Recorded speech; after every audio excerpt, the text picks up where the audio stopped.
Hello बच्चों, let's read the question. Question है what effect does an increase in concentration of H plus in aqueous solution have on the pH of a solution. तो H plus की concentration increase होने से pH of the solution पे क्या फर्क पड़ेगा, ये आपको बताना है। तो अगर इस क्वेश्चन में हम बात करते हैं की कॉन्सेप्ट की, तो की कॉन्सेप्ट हमारा यहाँ पे pH ऑफ अ सॉल्यूशन ही होगा।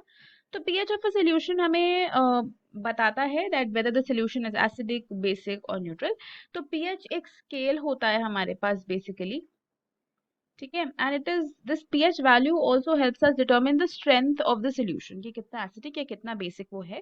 0 से 14 का स्केल होता है। 7 इज द न्यूट्रल पीएच। 7 से कम अगर पीएच होता है तो सॉल्यूशन एसिडिक कहा जाता है। 7 से ज्यादा अगर पीएच होता है तो सॉल्यूशन बेसिक कहा जाता है।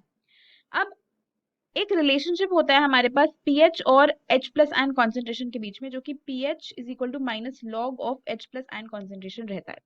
तो इस रिलेशनशिप से ही हम ये समझ पा रहे हैं कि H प्लस आयन की कॉन्सेंट्रेशन और पीएच में क्या रिलेशनशिप है। तो बेसिकली अगर आपके H प्लस आयन की कॉन्सेंट्रेशन इंक्रीज करती है तो यहाँ पे नेगेटिव साइन है।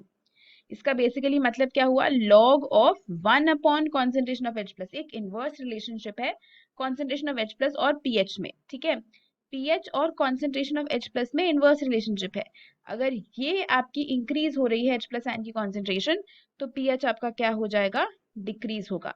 जितनी ज्यादा H प्लस आयन की कॉन्सेंट्रेशन होगी उतना ज्यादा एसिडिक आपका सोल्यूशन होगा और उतना कम उसका पीएच होने वाला है। So this is the relationship जो हम इस्टेब्लिश करते हैं between H plus and the pH of a solution.